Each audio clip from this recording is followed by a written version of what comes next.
waiting for there we are. Very good. This is case number 121-842, James T. Krause and Patricia Ann Vanlear versus James M. Kerns and Christine C. Kerns. This case is set for oral argument this afternoon, and we are doing that via video conferencing. Counsel, good afternoon. My name is Steve Hill. I am designated by our Chief Judge as the presiding judge of this panel, and it is my great pleasure and honor to be serving with Judge Tom Malone, who is one of our most distinguished judges on our court, and a very veteran senior judge, Judge Richard Walker. And we're set for this argument this afternoon, which is set for 15 minutes per side. I would ask that counsel for appellants to please enter his appearance. If it please the court, my name is Doug Patterson of Property Law Firm on behalf of the plaintiff and appellants here. And counsel, will you be wishing to reserve time for rebuttal? I would request 10 minutes direct and 5 minutes rebuttal. And if you can sanction me if I take that much time. We won't hold it against you if you take less time than what you're allotted. Appreciate that. Counsel for appellee. Thank you, Your Honor. Matthew Holcomb of the Hinkle Law Firm, appearing on behalf of American Automobile Insurance Company. All right. Counsel, we have read your briefs, and we have also received a pre-hearing memorandum from our research staff concerning this case. And so I think we're ready to go. We may have some questions for you.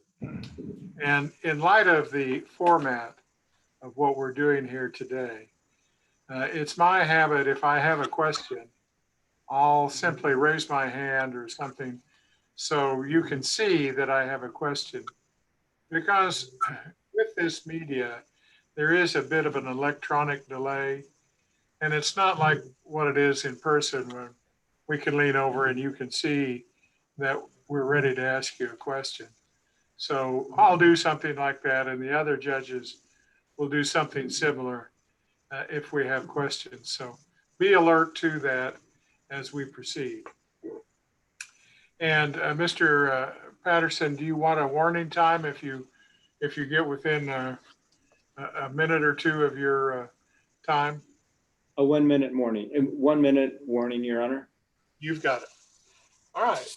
We'll hear from the appellants. May it please the court. This case, if filed as many cases are of a claim on a seller's disclosure, which would allege negligence, misrepresentation, fraud, and the typical counts that previous Kansas cases have turned on. If it just had those typical provisions, which literally plead the claimant outside the bounds of a insurance policy, we wouldn't be here. But this case was filed true with a breach of contract, negligence, negligent misrepresentation, negligent disclosure, the various claims, all of which surround the same basis of fact. Included a count, which is we had 2 count 7s, which I'll call count 8. The last count was based upon the policy provisions, in our opinion, which is based upon plaintiff's personal injury, bodily injury, and property damage claim against the Kerns based upon the seller's disclosure, and which I'll describe how fit within the policy that the Kerns maintained issued by American Auto. The gist of our position is that there is provided within the liability portion of the American Auto policy a provision which states that the liability coverage will not apply to liability to others assumed by an insured under a contract or agreement. Now, if it stopped right there, our last count would fail to make a claim for which American Auto would be obligated to indemnify the Kerns for. However, that provision, which we've referred to in the briefs and certain courts that we've referred to call it, it's the C1 assumed contractual liability provision. And it does say that the personal liability coverage does not apply to liability to others, in this case, Krause, assumed by an insured under a contract or agreement. And then it says, unless that contract or agreement, A, directly relates to the ownership, maintenance, or use of an insured location, the Kerns location, is entered into by the insured prior to an occurrence, magic word, occurrence, and is not covered elsewhere in this policy. The cases that were cited by the trial court were some disclosure cases that we've all known about. The Bush versus Schumacher case and the Lingler versus State Farm case.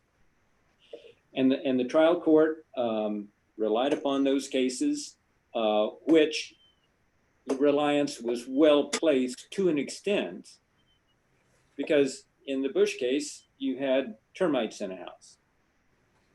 The appellate court claimed there was not a claim under policy because nothing that the homeowner did, in this case, such as the Kerns defendant did, the damage was caused by termites, and that the insureds had nothing to do with that. The Lingler case that the trial court relied upon was a misrepresentation as to pool damage.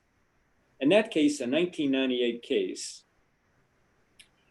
turned on the question of the term accident.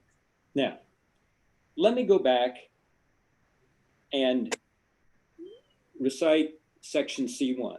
Personal liability coverage does not apply to liability to others, Krause in this case, assumed by an insured under contract unless A, directly relates to ownership, maintenance, or use of an insured location. In this case, the issue is the location, the home of Mr. and Mrs. Kerns, and therefore we believe that portion of the exception to the exclusion is covered. B, is entered into by the insured prior to an occurrence. Now, the term occurrence is a word of art that is used in the policy. And the term occurrence, when used in the liability portion of the policy, includes an accident, including continuous or repeated exposure to the same general harmful conditions which results during the policy period in bodily injury or property damage. Now, in the Lingler case, the policy that was recited in the Court of Appeals opinion, and the Court of Appeals stated that in the Lingler case, which was the misrepresentation as to the condition of a swimming pool, the insurance policy in play there in 1998 apparently defined accident differently, but because the court wrote that the accident is defined as an event, a catastrophe. In this policy, in other words, an accident like a car wreck or like one horrific event. But in this case,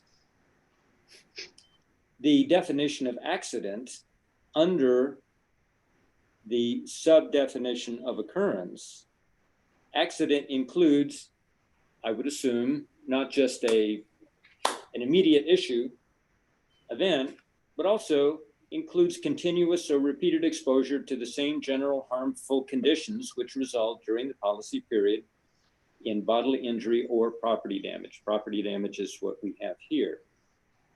And therefore, we certainly think that the trial court did its best to deal with the Bush versus Schumacher and the Langer versus State Farm cases. However, those cases aren't in play here.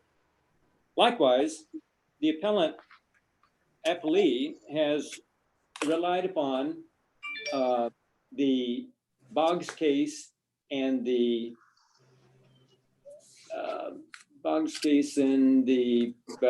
another case they recite, none of which dig down to develop the pearls of the argument relating to the C-1 assumed liability exception to the otherwise exclusion. Now, here's what we have in this case. We have I'll call it count 8, it's the second count 7, which basically realleges the facts that are the general facts of the case. But the second count 7, which is for property damage, claims and makes the allegation that the incidents and occurrences involving the conduct of the defendants have resulted in damage to or destruction to certain portions of the property now owned by Krause's, including but not limited to loss of use, loss of enjoyment, value of the property. Now, many of the cases cited by appellee, including the Boggs case, properly state that under our exception to the exclusion of C1, within C1, the assumed liability undertaken by the Kerns, which is the seller's disclosure statement, is entered into by the insured prior to the occurrence. That's the requirement of the policy under C1B. Counsel, you're within a minute of your time, but go ahead. Our position is that, and in the Sharon case, which we've called to the court's attention, it's a recent Missouri case, 2020. The Sharon case in Missouri points out that an occurrence in terms of damage, continuing damage to the Krauses in terms of loss of enjoyment is an accident and occurrence occurring after the assumed liability, and therefore the damages claimed in our second count 7, we'll call it count 8, is damage, an accident, an occurrence occurring after the insureds issued the disclosure. And certainly under C1C, this type of liability is not otherwise covered under the policy because the policy says we're not going to cover seller's disclosures. Let me ask you a question. In so many words, where did the district court go wrong? The district court did not even consider the exception to the liability exclusion of C1 because the trial court held there was no occurrence. And I get that. However, our second count 7 alleges that the occurrence, the damage, is being suffered by Mr. and Mrs. Krause after the disclosure was signed. In other words, after the assumed liability was assumed by Kerns, because they continue to suffer damage in terms of loss of value the evidence would be that the pool continues to slough off and continues to crack. So the occurrence is in fact still happening now. And that is after the disclosure was signed. In other words, after the Kerns assumed a contractual liability, which is covered. So is that an error of fact or is that an error of law in interpretation? It is an error of law. Thank you. Thank you. I believe my minute's up. All right, you still have your rebuttal time. Thank you, Judge. 5 minutes. Okay, Mr. Holcomb, let's hear from the appellees, and you've got 15 minutes. Thank you, Your Honor. We believe that the trial court got it right in this case and by finding that there was no occurrence under this policy and there was no accident under this policy. By reaching those two conclusions, the trial court properly never reached this exclusionary language that opposing counsel speaks of because there's no need to do that. Once the court properly found there was no occurrence, and once the trial court properly found there was no accident, it doesn't matter. That's our position. Counsel, may I interrupt you there for just a second? I ask the appellant's counsel, and I'll ask you, is this a question of law or is this a question of fact? And if it is fact, what can we as a court of appeals do about that? If it's a question of law, what's our standard of review? If you would elaborate, please. My opinion is that it is also a question of law because it involves the interpretation of a contract, which is what the trial court did in its analysis and reasoning. I don't believe there were any factual issues necessarily in dispute that prevented the trial court from reaching the conclusion that it did. So in your view, there is no factual dispute here. It's how we are to look at this, the legal conclusion we are to draw. Is that correct? It's the interpretation of the policy, correct, Your Honor, which I believe is a question of law.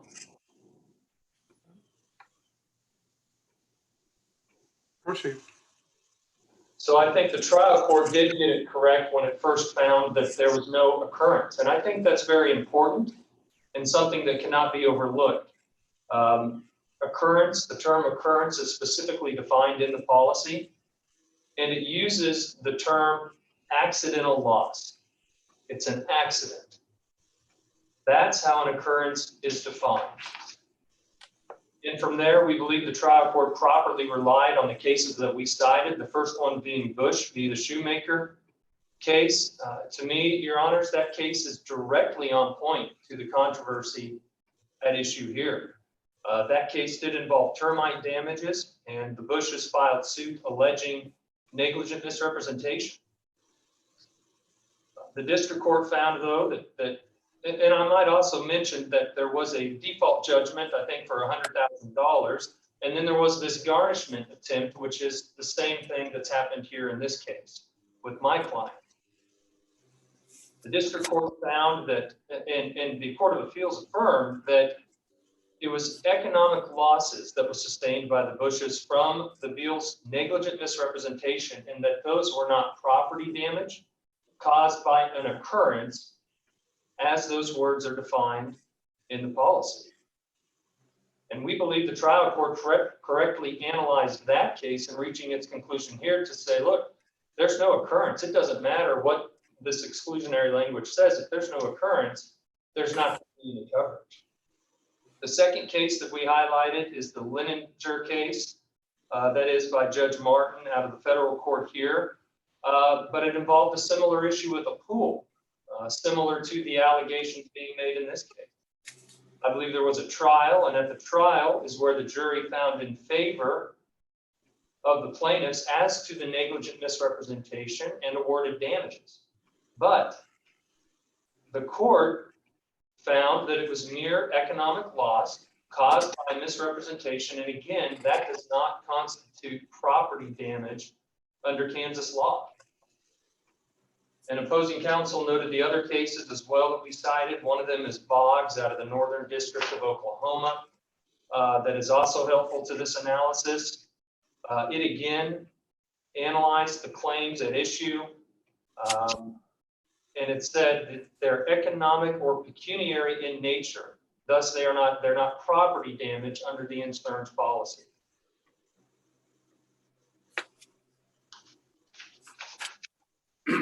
I think the result reached by the trial court here was the same one reached by the Bush court and the Leninger court, and then it's the appropriate conclusion to reach.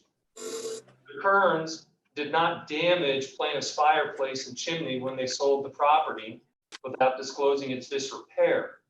Rather, they breached a residential contract by misrepresentations and fraud. Similarly, they did not damage the pool when they sold the property without disclosing its disrepair. They simply breached a contract. Mr. Holcomb, can I ask a quick question here? Yes, Your Honor. Let's assume that you're right on the occurrence thing. Why don't you address the issue that Mr. Patterson raised, that in fact other language kind of sweeps it back in, and citing the Sharon case and other things, that there's other language beside the C1 language that sweeps back in the coverage for this. In effect, I really think kind of that's what he's hanging his hat on. I don't want to speak for him, but that sounds like that's the crux of his argument. Certainly, Your Honor, glad to do so. I believe that this portion of the policy refers to what is commonly known in the insurance industry as assumed liabilities or assumed contracts. And contextually, assumed liabilities and assumed contracts address situations where the insured assumes the liability of another party, such as like in a hold harmless or indemnification agreement. And, you know, absent the guidance I was hoping I would find in Kansas decisions, we included 2 sites to cases that have specifically addressed these types of assumed contracts or liabilities, one out of Alaska and the other out of Utah, that I think do provide this court with guidance on what these types of policies are and how they're to be interpreted. And the guidance we get from Utah is that courts have over and over again interpreted the phrase, quote, liability assumed by the insured under any contract to apply only to indemnification and hold harmless agreements, whereby the insured agrees to assume the tort liability of another. So when we look at that context, I think we realize that we don't have any of that in this case. We don't have the Kerns assuming the liability of another that the Krauses are now trying to seek protection from. Rather, we have the Kerns entering into a contract on their own, assuming their own liabilities for whatever breach of contract may be because of their fault or because of their negligent misrepresentation or omission or outright fraud. But what this case does not involve in any way is a liability of another party that the Kerns assumed by a contract. That's just not here. Now maybe there'd be some scenario. Let's suggest that, and this may involve a little story here, but let's suggest that the Kerns are running a business out of their home, a landscaping business, and it's doing quite well. And they decide to enter into a contract with Awesome Landscaping, a company that's well known throughout the metropolitan area, sells mowers, weed eaters, engine oil, you name it. But they enter into an agreement with Awesome Landscaping that in order to slap Awesome Landscaping logos all over their machines and company trucks, etc., they say, you know what? It's worth the economic risk. Awesome Landscaping, if you get sued based on something we've done or something that a piece of equipment you've sold us happens, we will assume your liability. So maybe something like that eventually happens where they're using a mower and let's say it blows up, or maybe the gasoline that they sold was a little too flammable, if that's even possible, and somebody gets hurt or somebody's property burns down. And Awesome Landscaping gets sued. Awesome Landscaping looks to the Kerns and says, hey, you owe me indemnification. Kerns says, you're right, I'll indemnify you. And then let's suggest further that the Kerns then turn to the appellee here, the insurance company, and say, look, can you provide us coverage? Here's my contract with Awesome Landscaping where I assumed their liability and I'd like coverage. And the insurance company can then look at this policy to determine whether it wants to provide coverage or deny it. And at that point, they can get into disputes on whether it involves an insured location, when the contract was entered into, et cetera. But my point is, none of that is happening in this case. And here's what also troubles me probably even more than just the fact that this exclusion has nothing to do. And something that I continue to wrestle with, and I have not yet heard a reasonable explanation from the appellants on what they would do with this, and that is this. If the appellant's interpretation is accepted, without question, it renders multiple other provisions of the contract completely meaningless. And that is a result that we've cited case law in our brief that is just simply not allowed as a matter of Kansas law. This contract cannot be interpreted such that multiple other provisions of it have no meaning at all. And those provisions being specifically the exclusionary language, I believe it's C7, where it specifically excludes any claim or liability arising in whole or in part out of any written or oral statement made or which should have been made by you or others on your behalf, which is material to the sale of any property, which is exactly what we have in this case and what the trial court properly relied on. So if their argument is accepted, number one, it renders multiple other portions of the policy completely meaningless. And I have yet to hear how the appellants get around that. The second issue I have with it is that if this court accepts the appellant's interpretation, it would essentially be requiring my client to do something that it cannot do as a matter of Kansas law, which is insure against intentional, fraudulent, willful conduct that's being alleged in this case. The Krauses over and over again in their petition, the trial court noted this very aptly, said every claim is based on their intentional omissions, negligent misrepresentations, their willful statements that I believe the Krauses even defined as fraudulent. If this court were to find coverage under this exclusion, which as a matter of interpretation, I don't believe that's really even possible. When we're talking about an exclusion, we're not talking about coverage. But if this court so finds in favor of appellant's argument, my client then has to provide coverage for something that as a matter of public policy, it cannot do in this state, which is insure against intentional, fraudulent, and willful misconduct. So in sum, that's why I believe this clause does not apply at C1. It has nothing to do with this case. And I think the trial court got it right when it found no accident, it found no occurrence, it found that this is economic damages only arising out of a breach of contract. And that I don't think that we should look to a policy exclusion to find coverage. Rather, we're to look at the whole document and not to interpret it that renders any other provision meaningless. Thank you. Thank you, counsel. All right. We'll return to appellant's counsel. Mr. Peterson, you got your 5 minutes. Thank you, Your Honor. Let me address Mr. Holcomb's point, and he's quite right. If the Kerns had entered into the contract with Awesome Landscape and the events happened, there would not be coverage under what we're calling C1 because the coverage of liability does not apply to, and I'm going to stop at a critical point, does not apply to liability to others assumed by an insured under a contract or agreement, period. If the policy stopped there, we would have no case. But recall, it continues to exclude, however, those personal matters, those private matters, which an insured would be called upon to make, because it says liability to others assumed by an insured under a contract or agreement are not covered unless that contract or agreement, one, relates directly to the ownership, maintenance, or use of the insured's location. We got that. In this case, is entered into by the insured prior to an occurrence. Did I just drop out? Oh.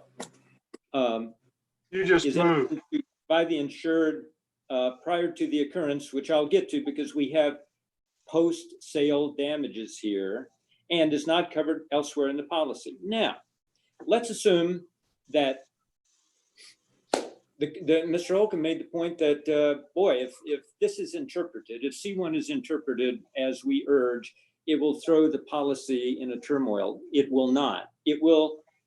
Right now, the assumed liability provisions of C1 would appear to conflict with C7. Actually, they do not. That was his argument.